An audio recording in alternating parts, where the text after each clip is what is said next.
Hey everybody, good evening. Happy Friday night. Happy start to the weekend.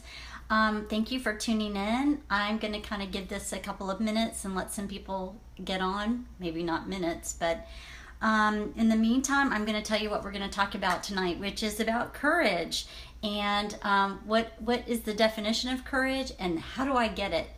But before we get started, for those of you who don't know me already, my name is Carol Ward, and I am a businesswoman. I'm a daughter, I'm a sister, I'm an aunt, I'm a friend to many, and I actually am an entrepreneur. I'm an owner and CEO of Carol Ward Fitness and carolwardfitness.com, and my mission in life is to help people. It's to help people heal their bodies from the inside out, nutritionally, physically, spiritually, in every way I can help them. And hopefully help along the way build their confidence, help them find some joy and some peace in their life, and all while having a ball at life. So thanks for tuning in. I know it's late, but the reason why I wanted to touch on courage tonight is because I feel like it goes with the theme of crushing comfort zones. So we talked last night about risk and reward, and I shared a story with you about my friend Ryan, which I'll refer back to in just a moment. But I wanted to start off talking about what the definition of courage is. And bear with me here, I have my iPad in front of me and I'm going to read it to you. So the definition of courage is, there's two things that we're going to highlight tonight, and this is exactly what what the definition is the ability to do something that frightens you. That's really how you step outside your comfort zone. And then the other one is that you have strength in the face of pain or grief. And so those are the two areas of courage we're going to talk about tonight. And we're going to talk about some examples of what that looks like and how you can have courage as well. So I guess today there was a post that came across my Facebook feed about Tim Tebow.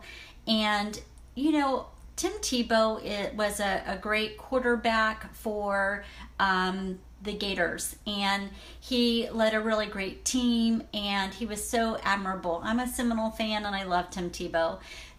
But I will tell you, in his journey, he came out of that, he went into the NFL, and he didn't do so well, and now he's actually taken a stab at baseball. And so the interview was really asking why he felt like he would be successful. Switching gears, switching teams, switching sports, and he just said, it's something I enjoy, and I always want to push myself. I want to try something different and new and just see how I land. So I love that about him. I think the one thing that's so beautiful about that is that he's not afraid of failure. He's embracing the fact that he could fail. He's already failed at NFL, and he was okay with that. I'm going to move on to something else. He doesn't live in fear. He lives in faith, and it's his faith that has brought him to have the courage to try something new. He's in the limelight. He's in front of people, and he could be shamed left and right, but he doesn't allow that shame from other people to dictate his life's path, and that's what I love about him. So that's one form of this definition of courage, but the other is to have courage in the face of pain or in the face of illness. And certainly I know a lot of people, thanks Cynthia, she's my stepsister, thanks for tuning in. So the one thing I'll tell you is that when you are faced with an illness, and I don't know personally, thank God, but I have had too many of my family members and friends that have had to actually face pretty hefty illnesses, type 2 diabetes, sepsis, cancer, and nearly lose their lives. It's scary, and it's amazing the courage that those people gain during their fight. So I'll kind of briefly touch on my mom. I'll briefly touch on my aunt. And then, of course, I'm going to go back to talking about Ryan, who we spoke about last night, and some other friends of mine. It seems like lately, must be my age, I'm having more and more friends be diagnosed with cancer. And tonight, I'm trying to keep the conversation under 15 minutes, so I'm going to be as quick as I can be. The details will be in my blog at carolwardfitness.com. So my mom had cancer, gosh, it's almost 10 years ago this year. And the one thing that I saw is I saw a fight in her that I didn't expect to see. And it was really beautiful to watch, and it's still beautiful to watch her fight as she goes through life, and she's kind of figuring out how to navigate age-related illness. And with my aunt actually had been a 25-year breast cancer survivor. She actually got lymphoma, and she fought that for another year and a half, and she lost her battle at the age of 70, and that took a lot of courage as well.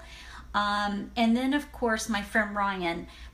I think the key to my conversation about courage is, how are you using your courage?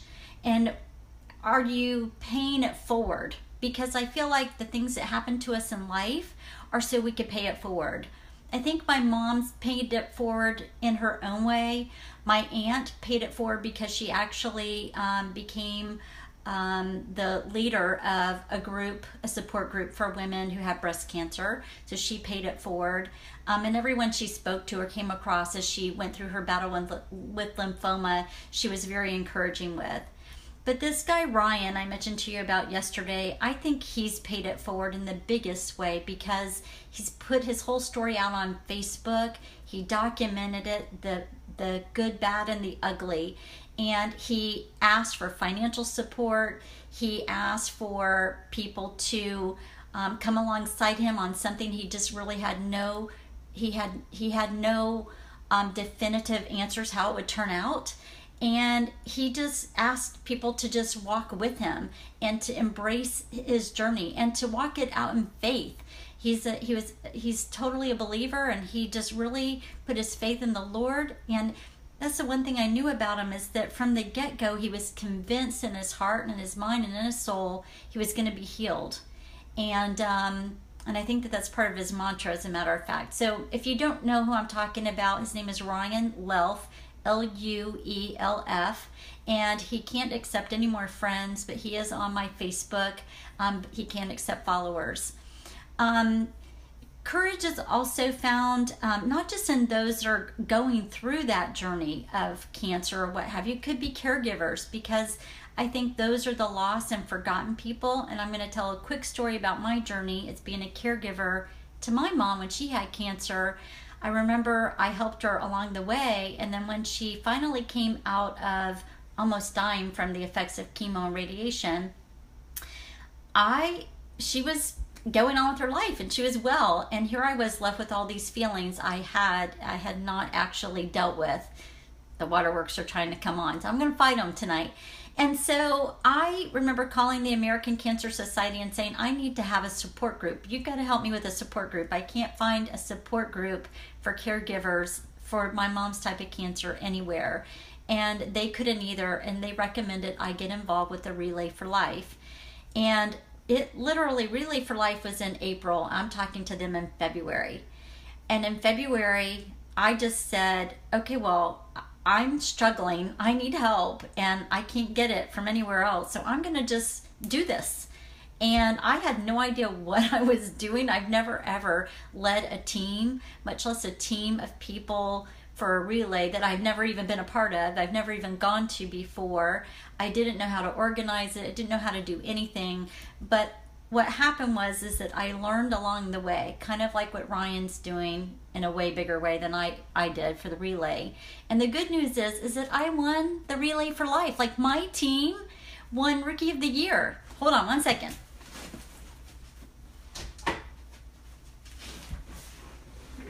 This is my team's award right here. We won Rookie of the Year. I had no reason to believe that we would win. It wasn't even part of my mission. My mission was to help other people. And I remember the girl telling me when we talked about the Relay for Life, she said, Carol, the one thing I can tell you is that when you give back, that's when it fills you up and it takes away the pain. So I want to leave you with that. When you are in a situation that you're dealing with that you feel like you need to have courage for, remember we talked last night about the risk and how the risk has a reward, and sometimes it isn't for you. And honestly, the reward for me, there was a reward for me. It helped me overcome my grief that I was finally faced with, because I had held off on that grief to help my mom go through her journey. And then my team got this award because of the effort they put in with me. They supported me. They were there for me. They helped me. It wasn't me. I didn't do this. My team did.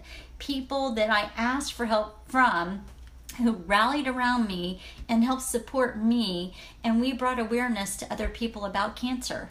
What a beautiful thing. We paid it forward. So if you are faced with something, even if it's just a challenge in your life, I encourage you to reach outside your comfort zone. I encourage you to find that courage within you. And it might be that it's asking other people's advice or help. It might be that you have to lean on your help, on your faith.